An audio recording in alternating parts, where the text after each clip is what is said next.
Welcome to Neighbor's panel discussion on neighborhood organizing in the days of the COVID-19 pandemic. I'm Valeri O.T. Nellis.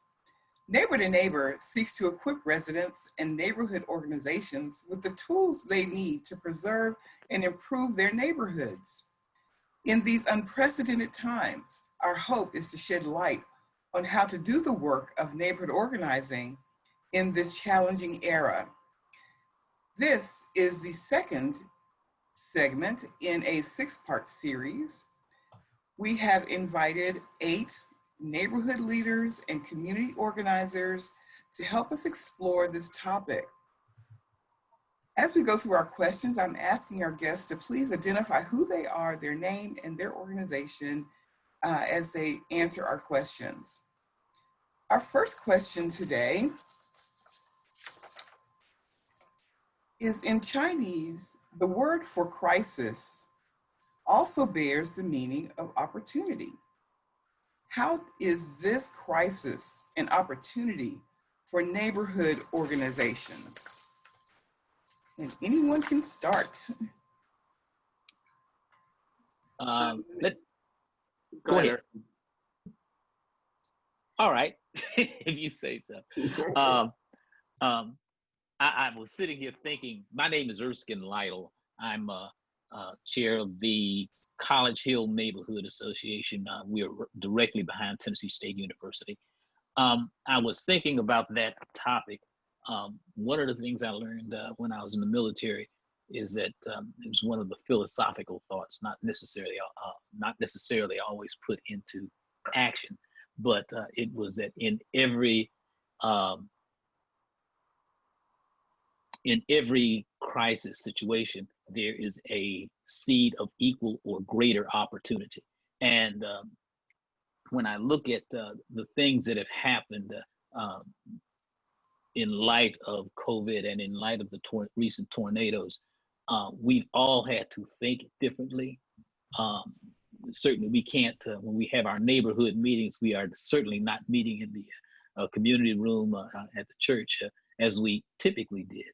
But we are actually spending more time talking to our neighbors face to face, or at this point in time, one face is 6 feet away from the other face and or faces. And you see a lot more conversations taking place literally on the street. Some people will be on their doorsteps and someone else will be at the street, at the curb, talking with them. And we're being creative in that regard. We're also being creative in terms of, it's a matter of being creative in terms of responding to the needs of other neighbors. So basically, I'm just saying that because of this, our current situation, we are always having to think creatively, very much out of the box. To respond and motivate in some instances. Valeri, this is Jordan Huffman from the Donaldson Hermitage Neighborhood Association. One thing with the recent crises with opportunity is that it does allow a lot of things to grow. So, for example, I heard Erskin talking about creativity. I mean, that's something that has really, really become prevalent, not only just in the neighborhood organizations, just neighbors, allowing to be, having raised gardens and planting gardens now, cooking maybe a little bit more. I see a ton of my friends just doing stuff like making bread, I mean, it really just sharing that in social media communities, it really lifts spirits. And usually, when you make something like that, you got to give it to other people, right? So that's obviously going to also help spread that feeling of a sense of community. And it's really brought a lot of challenges, but yeah, absolutely. This has been a really good time for our organization because it's allowed us to engage with the community and reach people that we never necessarily would have been able to reach. This is Jim Hawk from Neighbor to Neighbor. I was thinking about this the other day, and really, this truly is something. Nobody nobody wants to start and shouldn't start a neighborhood organization in the middle of a crisis. But for those neighborhood organizations that are already established, this is really going to, you have the opportunity at this moment in time either to be remembered and praised by neighbors for years or to be completely forgotten. And when I was looking at the tornado recovery efforts across Davidson County, we've had some neighborhood organizations that just sort of went dormant and did nothing. And we had some neighborhood organizations that really went out there and they were knocking on the door to make sure their seniors were okay. They were making sure that everybody had food and were safe. I can tell you that for those who are out there right now, actively engaged in their neighborhood, they will be remembered positively. People will remember them for years. And sadly, for those organizations that have done nothing during this time, and someone else steps up and does something, they will not be remembered. And you know, I had a neighborhood leader ask me the other day, well, how should I be recruiting new members for my organization right now? And I said, don't. This isn't the time. This is the time, in the old Christian tradition, this is the time for planting seeds, for letting people know that you care about them, and that you're there for them, and if they need anything, they'll be there. And then later, they will know your face, they will know who you are. You can go back and say, why don't you help us the next time? Or why don't you help us in this? So this really is a crisis opportunity for every neighborhood organization. Jim, I want to jump in on that. I'm Kia Jarmon, board member for Neighbor to Neighbor. On the point of planting seeds, I think this is the time to be more neighborly. While you may not start your organization, this is the time to wave at people.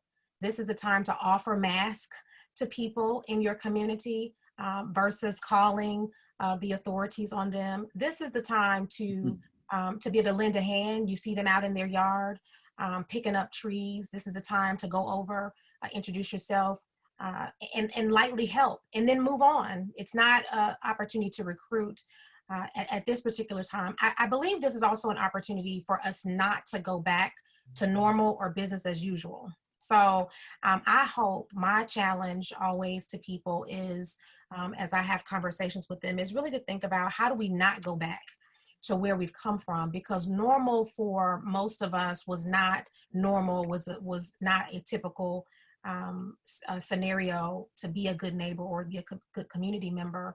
So how do we figure out how we bring ourselves, though we're socially and responsibly distancing, and the world is based around creating distance prior to this moment. It's about pushing us apart. How do we use this time to figure out how to get closer and to be more in community with each other?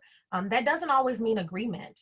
That means that there's an opportunity for me to know when you're in your own crisis outside of this one, that you can call on me, or that you know that if I don't show up at a meeting, that someone should come check on me. Those are what we hope comes out of this experience. Okay, I wanted to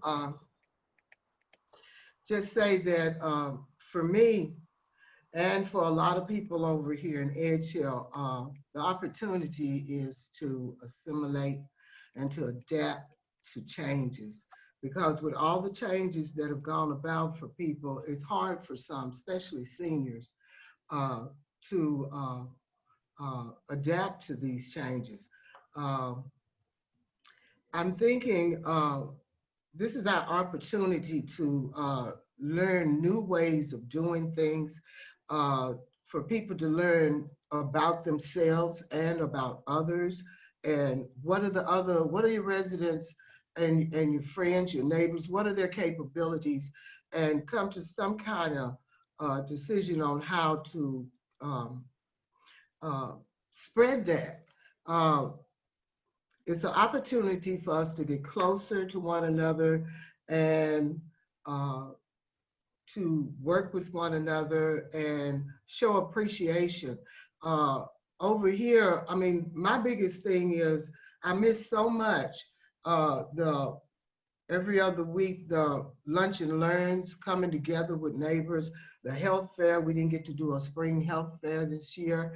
That face-to-face contact, but for the most part, in adapting and seizing the opportunity to gather new members and stuff like that, it's just making phone calls and, like I said, being present, being there for people. But I don't know, when you partner with people, say for instance, there's a lot of kids over here who didn't have computers. You know, you form, you had an opportunity to form a partnership with MNPS. Well, I did through United Way to get resources out to the children.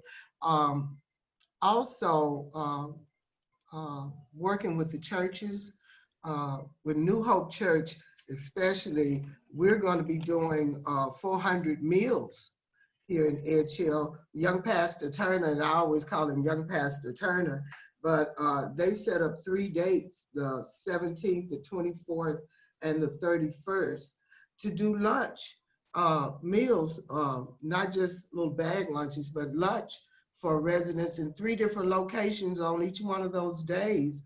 And I told him, you know, some of my seniors, especially my 95-year-old, she can't get there. So let's do a list to get food delivered. I figure this crisis is a perfect opportunity for us to look at new ways of doing things. And like Ms. Kia said, let's don't go back to the old ways, because a lot of people fell through the cracks in them old ways. So let's focus on some new stuff. Miss Brenda, I want to just kind of double click on one of the things you said. I think that I hope that people who are watching capture, which is if there are communities outside of your own neighborhood. So if your neighborhood is not necessarily experiencing some of the devastation, or if you're able to work from home and don't have some of the challenges relative to COVID or being out of work or having young children, this is the opportunity to couple and partner with other communities. Yes. Civil rights as a movement was built upon going across the tracks and working with those communities. So if you see, as I've seen on social media, when people post, it's a woman out in Joe Johnson who is feeding children out of her window.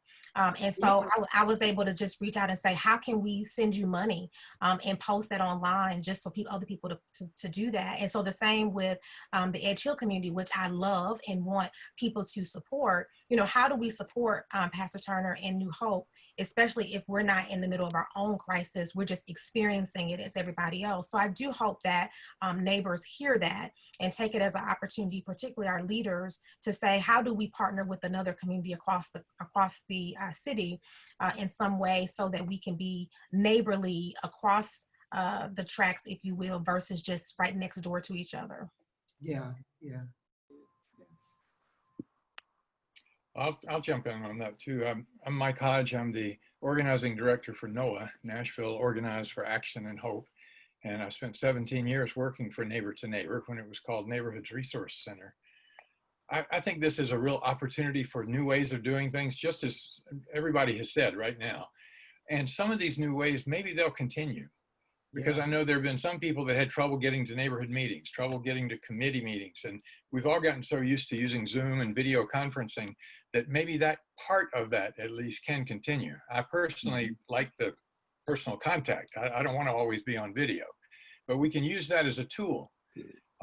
Just last week, our organization had a kind of a community meeting. We had 69 people on Zoom, you know, and it worked fairly well. So I think we can do things like that. That might even continue into once this threat is over, or at least reduced.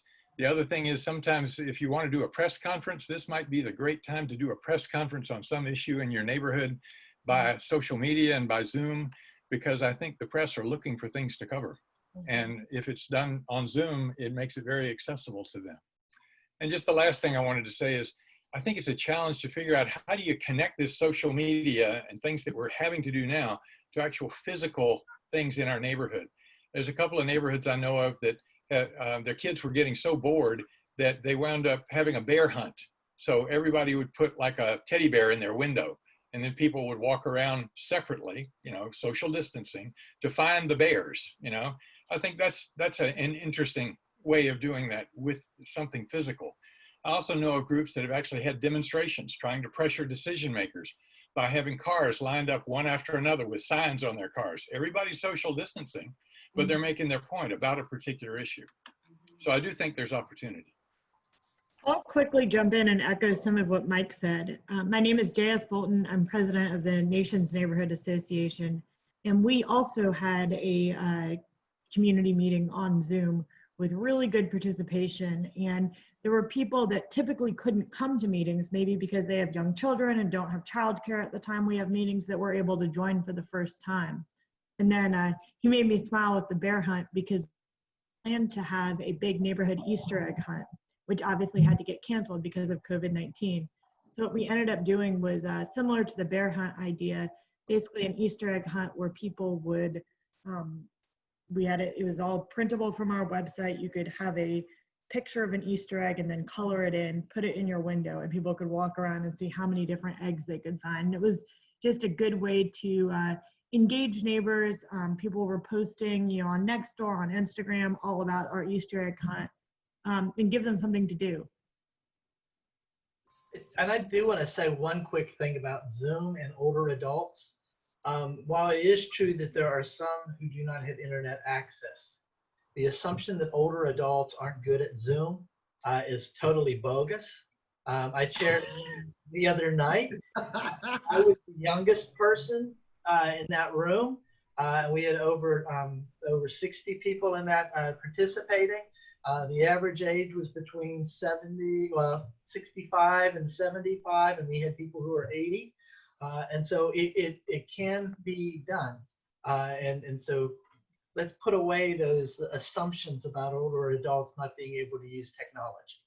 Absolutely. And one thing to also add on about Zoom, our organization typically will have at least one or two forums, especially during an election year. This year, likely not going to happen. And we're going to utilize Zoom. And the cost of what we're going to pay for the Zoom membership that we need for our membership is going to be less than what we would pay for AV equipment for one event. So it's affordable. It's absolutely a great option that all neighborhood organizations should utilize. And I will say that Neighbor to Neighbor does have a subscription to Zoom, and that neighborhood organizations across Davidson County who don't want to have their own Zoom are now using our Zoom account for their meetings. Nice. I want to jump in here. Spencer Edelstein with Rosebank Neighbors, and wanted to touch on the opportunities that Mike brought up last session about the inequities and how these are being exposed through these crises that we have. And that's an opportunity, and everybody else touched on it, opportunity to identify them and cater to them and lead them and assist in them. Through community gardens or these Zoom meetings, getting the information out. All this stuff it's really, it shines a light on where we need to focus efforts for those less fortunate. Yeah. All right. Well, thank you all so much for your contribution and your expertise and your knowledge. We would also like to thank our audience for joining in. Please be sure to check out the next installments in the Leading in Crisis series. Thank you so much.